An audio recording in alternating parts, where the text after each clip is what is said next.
Hi students, நம்ம exam 3.1ல first subdivision போலமா ஃபைண்ட் தி எல்சிஎம் கேட்டிருக்காங்க.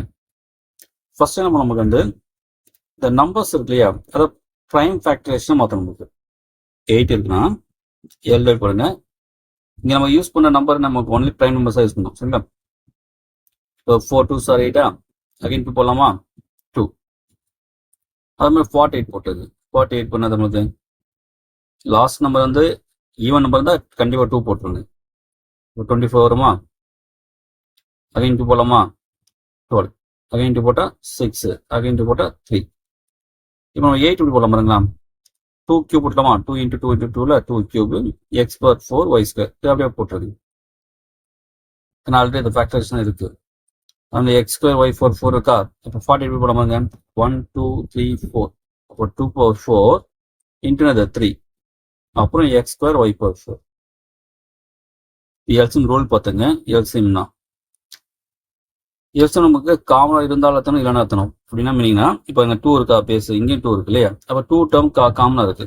ரெண்டுத்து காமனாக இருக்கு. எது எத்தணும்னா பவர் எது அதிகமாக அதை எத்தணும். காமனாக இருந்தால் பவர் அது இங்கே 2 கியூப் இருக்கு, 2 பவர் 4 இருக்கு. அப்போ எல்சிஎம் எத்தணும் 2 பவர் 4 தான். நெக்ஸ்ட் பாருங்க 3 டேர்ம் இங்கே இருக்கு, ஆனால் ஃபர்ஸ்ட்ல இல்லை. நீங்கள் எடுத்தணும், ஏன்னா காமனாக இல்லைனாலும் எடுத்தணும். சரிங்க, காமனாக இல்லைனாலும் எடுத்தணும். காமனாக இருந்தால் பவர் எது அதிகமாக அதை எடுத்தணும். அதே போல இங்க x பவர் 4 இருக்கா, இங்க x ஸ்கொயர் இருக்கா, அப்ப எது நமக்கு காமனா இருக்கு, அப்ப x பவர் 4 இருக்குது. அதே போல இங்க y ஸ்கொயர் இருக்கா, இங்க y பவர் 4 இருக்கா, அப்ப எதுப்பீங்க y பவர் 4. சரிங்களா? அப்ப காமனா இருந்தாலும் எடுத்தணும், காமனா இல்லைனாலும் எடுத்தணும். காமனா இருக்கும்போது பவர் எது அதிகமா எடுத்தணும், அவ்வளவுதான். இதான் எல்சிஎம். இது ஜிசிடி ரூல் என்னன்னா, நீங்க காமனா இருந்தா மட்டும் தான் எடுத்த முடியும். அதுல பவர் எது கம்மி அதான் தரும். சரிங்களா? இது ஜிசிடி ரூல். இப்ப அங்க 2 பவர் 4 நம்ம வந்து 16 வருமா? இன்ட்டு 3 அது 48. இப்போ 48 x பவர் 4 y பவர் 4. இதான் நம்ம வந்து எல்சிஎம். செகண்ட் சம் இல்லாமா? இப்போ 5x minus 10 5x square minus 20. First நம்ம ஃபேக்டரைஸ் பண்ணணும். அதுக்கு முன்னாடி இந்த ஃபேக்டரைஸ் பண்ணோம்னா என்ன ஒரு ஸ்டெப் பண்ணணும். நான் வச்சுங்க எப்பவுமே ஏதாவது காமனாக தான் நீ வெளியேற்றணும். சரி, அந்த காமன் அடுன்னு சொல்லிட்டு சொல்லியா, இதுவே ஜி3 தான் ஆக்சுவலா. இப்போ 5னா 5 தான் இல்லையா? 10 என்ன பண்ணலாம்? 5 × 2 போடலாமா? அப்போ நமக்கு ஜிசி என்ன சொன்ன காமனாக இருந்தால் மட்டும் தான் நீங்கள் எத்த முடியும். அதுலேயும் பவர் எது கம்மியாக அதான் தரும். அப்போ கண்டிப்பாக நம்ம நமக்கு 5 தான் காமன் எடுக்க முடியும். ரெண்டுத்துல நீங்கள் காமன் எடுத்துகிற என்ன பண்ணணும்? நெக்ஸ்ட் இந்த டேர்மை சரி இந்த ஃபுல்லாக இருக்குல்ல, இது எல்லாத்தையும் நம்ம அந்த காமன் எடுத்தீங்களா அந்த நம்பரை டிவைட் பண்ணி போடணும். அப்போ 5x 5 ஆல் டிவைட் பண்ணால் x வந்துருமா? மைனஸ் 10 5 ஆல் டிவைட் பண்ணால் 2 அவ்வளோதான். அதே போல் நெக்ஸ்ட் டைம் போயிடலாமா? 5x மைனஸ் 20 போயிடலாமா? இப்போ பாருங்க இது காமன் எடுக்கலாம். எக்ஸ் ஸ்கொயர் டேர்ம் இங்கே தான் இருக்கு, அங்கே எந்த டேர்மும் இல்லை, கான்ஸ்டன்ட் தான். இல்லை 5 பாருங்க இருக்கு, இங்கே 20 இருக்கு. 20 நம்ம நான் போடலாம். 4 5 7 நான் வச்சிடலாம் நமக்கு.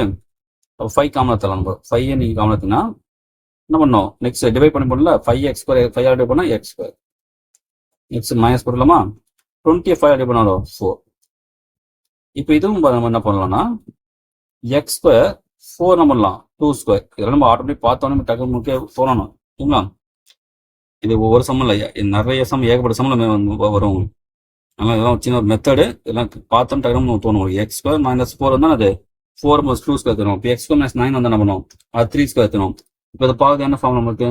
A square minus B square. Form என்னது? a + b into a - b. அப்போ இங்கே வரும் a × x + 2 இன்ட்டு x - 2. இப்போ நமக்கு இப்போ இது ரெண்டு தான் ஆன்சர். நமக்கு இதுவும் இது வந்து ஆன்சர் இல்லையா? இப்போ எல்சிஎம் முன்னாடி ஒன்று சொல்லணும். காமனாக இருந்தாலும் எத்தணும், இல்லைன்னா எத்தணும். காமனாக இருந்தால் பவர் அதிகமாக எத்தணும். இப்போ 5 காமனாக இருக்கா? 5 பவர் 1 தானே காமனாக இருக்கு, அப்படியே தரலாம். x - 2 இருக்கு, இங்கே x - 2. அப்போ ஒரு x - 2 தரலாம். அதே மாதிரி x + 2 பாருங்க காமனாக இல்லை, பட் ஆனால் அதையும் நீங்கள் எடுத்துதான். நெக்ஸ்ட் தேர்ட் சிம்பிளமா x பவர் 4 - 1, x³ - 2x + 1. இப்போ x பவர் 4 - 1 இதெல்லாம் ரொம்ப என்ன 2-3 டைம் அந்த சமயம் வரும் உங்களுக்கு, நல்லா பார்த்துங்க. இப்போ x பவர் 4 எப்படி போடலாம்? x² போடலாமா? ஏன்னா பவர் மேலே போனால் மல்டி பண்ணால் ஆகும், x பவர் 4 வந்துடும். -1 தெரியும் உனக்கு, பவர் என்னென்ன போடலாம். இப்போ நான் ஸ்கொயர்னு தரேன். அப்போ இது பாருங்க எப்படி இருக்கு? இப்போ a² - b² ஃபார்மெட்டில் இருக்கா? அப்போ a + b into a - b. அப்போ a வேல்யூ இங்கே x². அப்போ x² + 1 ஏ பிளஸ் பியில் பி இன்டு 1. அதே போல் இந்த ஏ மைனஸ் பி அப்போ எக்ஸ் ஸ்கொயர் மைனஸ் 1. இப்போ அகைன் பாருங்க, இந்த எக்ஸ் ஸ்கொயர் பிளஸ் 1 அப்படியே விட்டுருங்க. ஆனால் இது பாருங்க 1 என்ன பண்ணலாம், 1 சேர்ந்து பார்த்துலாமா? அப்போ அகைன் நம்ம என்ன பண்ணலாம், ஃபார்முலா சொல்லலாமா, எக்ஸ் பிளஸ் 1 இன்ட்டுனது எக்ஸ் மைனஸ் 1. ஏன்னா அகைன் நம்ம ஏ ஸ்கொயர் பி ஸ்கொயர் ஃபார்முலா தரும். சரிங்களா? இப்போ நெக்ஸ்ட் டைம் போங்க, அது மட்டும் பார்த்தீங்கன்னா X cube plus minus 2x plus 1 இருக்கா? இது என்ன பண்ணலாம் மற்றது, சாரி கொஸ்டின் எக்ஸ் ஸ்கொயர், அது எக்ஸ் கியூப் போட்டுது.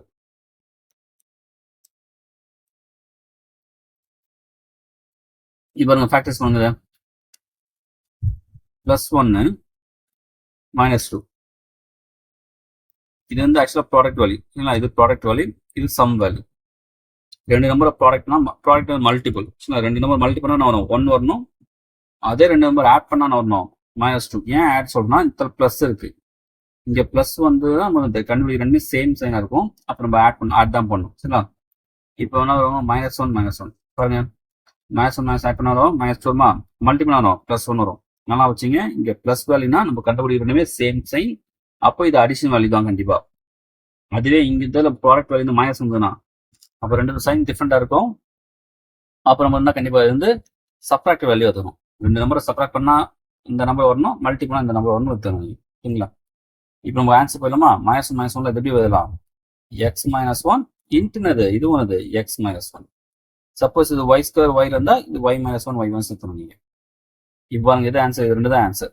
ஓகே, இப்போ எல்சியம் போலாமா, எல்சியம் பாருங்க, எக்ஸ் ஸ்கொயர் பிளஸ் 1 காமனா இல்லை, பட் எடுத்துக்கலாம். இது ஒரு ஸ்டெப் போட்டுங்க, எக்ஸ் மைனஸ் 1 ஹோல் ஸ்கொயர் போட்டுருங்க. சரிங்களா?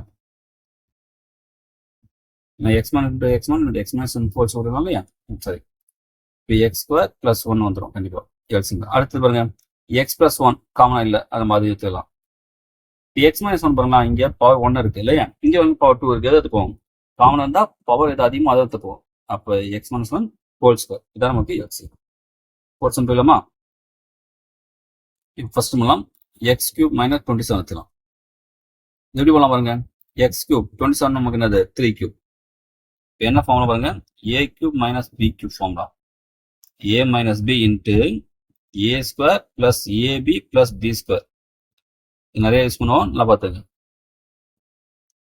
இப்போ ஏ மைனஸ் பியா, இப்போ ஏ இங்கே X minus B into A ஸ்கொயர்ல ஏ ஸ்கொயர் இங்கே எக்ஸ் ஸ்கொயர் பிளஸ் ஏபியா பிளஸ் ஏ என்னது இங்கே X into 3 plus B square சொல்லும்போது 3 ஸ்கொயர். என்ன பண்ணலாம், X minus 3 X square plus 3x plus 3 square 9ல 9. இப்போ அதே போல நமக்கு எக்ஸ் மைனஸ் 3 ஹோல் ஸ்கொயர். இது நம்ம ஆல்ரெடி ஃபேக்டரைசேஷன் இருக்கு, ஆனால் அப்படியே விட்டுருங்க, எதுவும் பண்ண தேவையில்ல. இது எக்ஸ் ஸ்கொயர் மைனஸ் 9 நம்ம ஏற்கனவே சம சொன்னேன் நான், எக்ஸ் ஸ்கொயர் மைனஸ் 4 தான் என்ன பண்ணுவோம், 4 2 ஸ்கொயர் எடுத்து பண்ணி அதே போல இங்கே எக்ஸ் ஸ்கொயர் மைனஸ் 3 ஸ்கொயர் எடுத்துங்க. இப்போ என்ன ஃபார்முலா யூஸ் பண்ணுவோம், நமக்கு A square minus B square equal to A plus B into A minus B.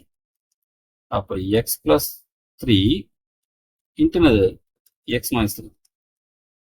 எல்சியம் போயிடலாமா? நமக்கு எது ஆன்சர் பார்த்தீங்கன்னா மொத்தம் 3 இருக்குங்க, இது இது இது சரிங்களா? இப்போ வரோங்க, எக்ஸ் மைனஸ் 3 இருக்கா, இங்க எக்ஸ் மைனஸ் இங்கே இருக்கு, இங்க எக்ஸ் மைனஸ் 3 இந்த ஹோல் ஸ்கொயர் இருக்கு. அப்போ எதாவது நமக்கு பவர் எது அதிகமாக இருக்குல்ல, காமன் இருந்தா பவர் எது அதிகமாக இருக்குது. இப்போ எக்ஸ் மைனஸ் 3 ஹோல் ஸ்கொயர். அடுத்தது இது ஒரு டேர்ம் தான் இருக்கு இல்லையா, அது எப்படி இருக்குங்க, X square plus 3x plus 9. அடுத்தது எக்ஸ் பிளஸ் 3, நான் எக்ஸ் மைனஸ் 3 போட்டாச்சு, அப்புறம் எக்ஸ் பிளஸ், அவ்வளோதான். இப்போ நமக்கு சரிங்களா? அப்போ எல்சியம் என்ன, உங்களுக்கு இங்க இருந்து ஃபேக்டரைசேஷன் கண்டிப்பாக உங்களுக்கு தெரியும். இந்த ஃபார்முலா தெரியும், ஏ கியூப் மைனஸ் பி கியூப் ஃபார்முலாலாம் உங்களுக்கு கண்டிப்பாக தெரிஞ்சாகணும். ஏ ஸ்கொயர் பி ஸ்கொயர் ஃபார்முலா தெரிஞ்சாகணும், அதை படிச்சிங்க. எல்சியம் ரூல்ஸ் பார்த்துங்க, எல்சியம் இந்த காமனாக இருந்தாலும் எடுத்தணும், காமனாக இல்லைனாலும் எடுத்தணும். காமனாக இருக்கும்போது பவர் எது அதிகமாக இருக்கோ ஐஎஸ் ஸ்கொயரை நீங்கள் எடுக்கணும், அவ்வளோ.